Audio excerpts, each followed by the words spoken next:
I was raised in the neighborhood, so I was always at the pike, riding the roller coaster and jostling with the sailors and picking up girls and throwing them in the ocean. And I started tattooing mostly because I was going to Cal State Long Beach, and a bunch of guys I always had coffee with said, "We want to introduce you to someone." At the time, I was working down on the Pike in Long Beach as a tattoo artist, and what I would do is college students that were having problems with money, if I felt they could handle it, I'd hire them as helpers down at the tattoo shop. Well, I offered the job to Don, and he decided he wanted to be a helper, and he just loved it down there. He enjoyed the mystique. He loved talking to everybody down there, bikers, sailors, you name it. He had talked to them. He was good at lining people up. He would go down on the Pike and play games, and he just thought it was a really great existence. One day I said, well, you're artistic, Don. Do you want to learn how to tattoo? And he said, no, I don't have any interest in it. So I let it drop, and then one evening I was by myself, and Don was in the shop as my helper, and this beautiful young woman comes in, and she comes up and she wants a tattoo on her bum. So I tell Don, well, set up the back room. We go into the back, and I start working on this girl, and Don keeps walking into the room to do things, and then goes back out and keeps walking back and forth, and finally I finish the tattoo and she leaves. And the rest of the evening Don's real quiet, which for Don is amazing, and it's kind of scary. I was kind of worried about him. So finally, after all the doors are closed and he's done sweeping, he comes up to me and in a real quiet voice he says, "Rio, can you teach me how to tattoo?" We arrived at Burt Grimm's shop January 19th, 1978. And there was a big line waiting outside the shop because Burt had put up a sign saying, "I'll be back in 2 weeks." And it was exactly 2 weeks to the day that we showed up. So we just opened the door, unpacked our stuff, and started tattooing immediately. And it's been 31 years still doing it. Real neat shop. It was in an old wino hotel right next to a Greek nightclub. This is like the first floor of a hotel. This thing was horrible. I worked there for probably maybe a year. In the wintertime, the landlord would turn the heat on for 1 hour. So I brought a heater down, one of those kerosene heaters. Because I'm there at night. I'm like this shaking. I'm going, how are you going to get people to take their shirt off if they're freezing to death? So Don thought that was a good idea.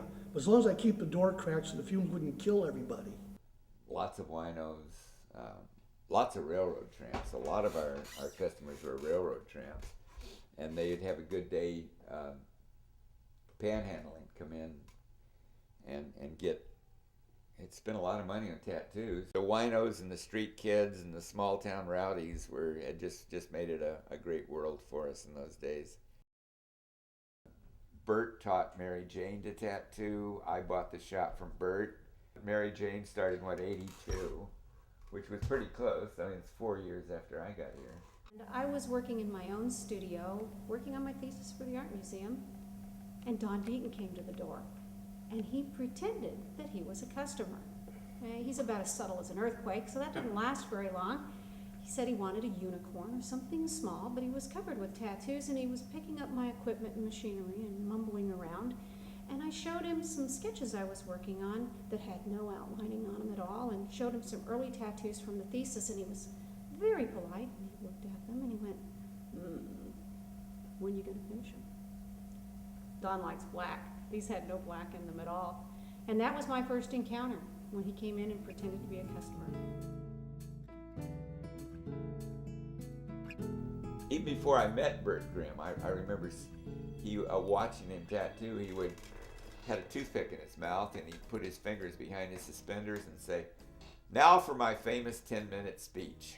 My name is Bert Grimm. I've been tattooing since 1916, and I've tattooed Bonnie and Clyde, Pretty Boy Floyd, and I am the greatest tattoo artist in the world." And he kept repeating that through his 10-minute speech, and people would walk away saying, "He's the greatest." It was, it was real salesmanship.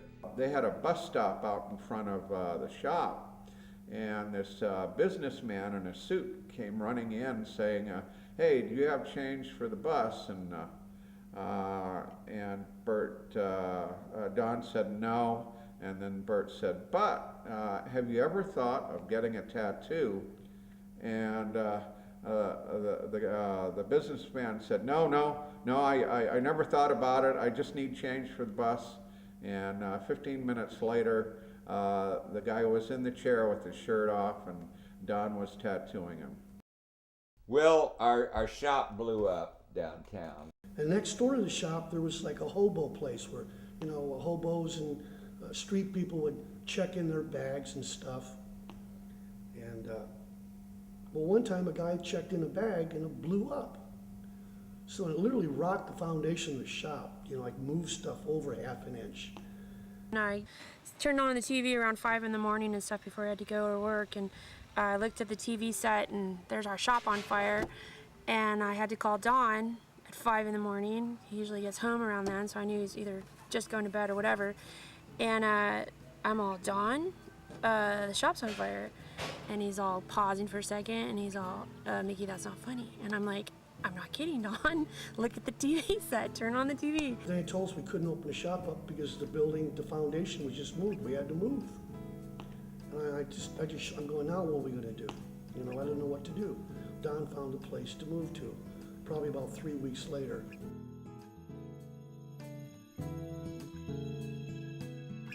Amanda, who used to hang out at the Satyricon, the nightclub next door to us, came in and said she wanted me to teach her to tattoo, and I tried to discourage her, and then I realized she was going to be a tattoo artist anyway, so I said, okay.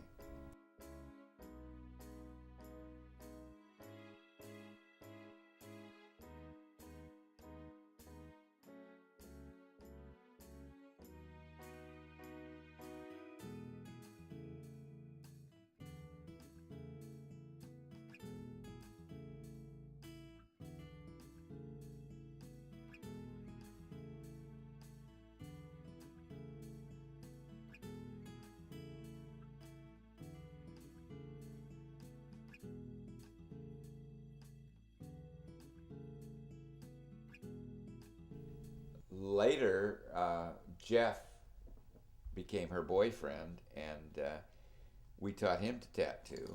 The very first night I worked with him, I'll never forget, he lost his keys. It was about 2:30 in the morning, and we looked for them for about 45 minutes until I found them. He was actually holding them in his hand that whole time. And I thought, this is going to be really an interesting ride working with this guy. Matt had been tattooing probably quite a while just on his own, but Amanda brought him in too. So she brought Jeff and Matt both. She may have opened her own shop by the time Matt started tattooing with us. So probably about 1993, Amanda was leaving C-Tramp to go open up Infinity Tattoo, and I was helping her with the construction of counters and working there, thinking for some reason, her knowing that I did tattoos, that I was just starting, that I would probably, work with her, but it was one of those things I never really said. And one day she kind of landed it on me that, she put in a good word for me and I need to go talk to Don. And kind of surprised me, but I could not be more thankful to her and more fortunate for the opportunity, because it worked out to be just exactly what I needed. Mickey,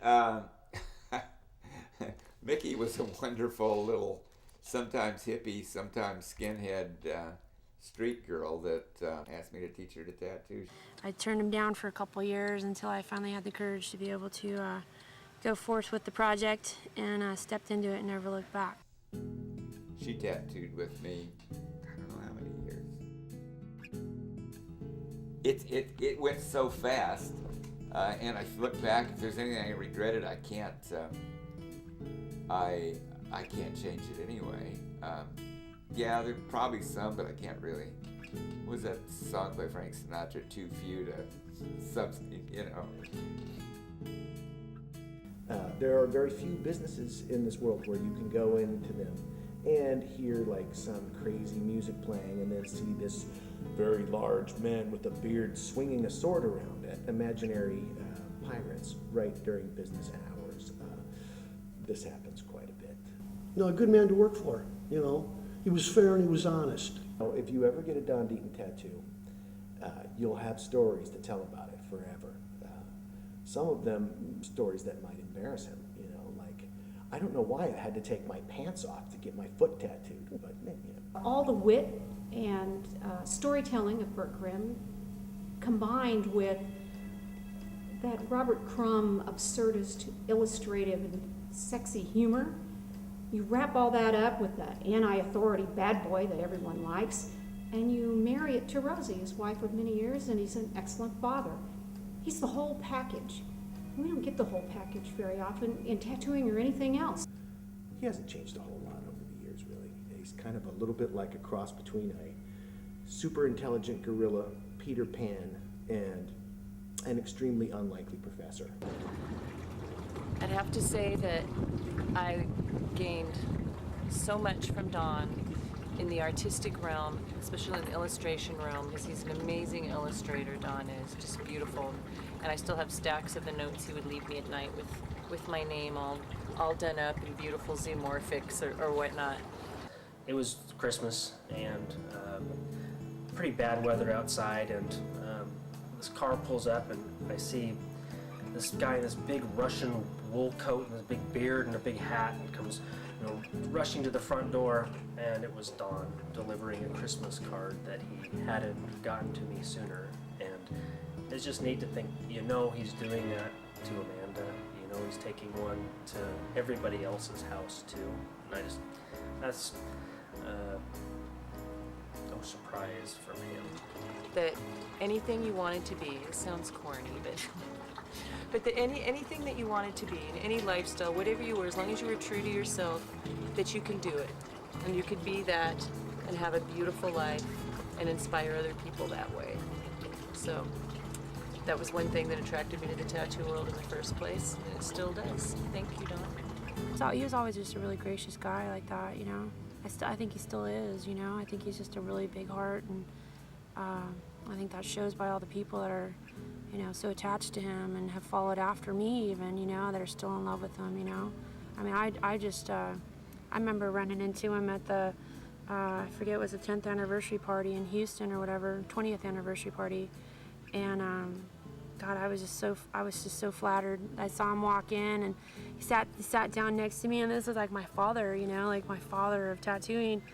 And he had a picture of me since I was 18 years old in his pocket, and he pulls it out to show the people around us, and I was just like, oh my God, you know, and I hadn't seen him in so many years and stuff. And I mean, he's just always just a kind person like that, like, just rather, I think, make people feel good about themselves than not, you know.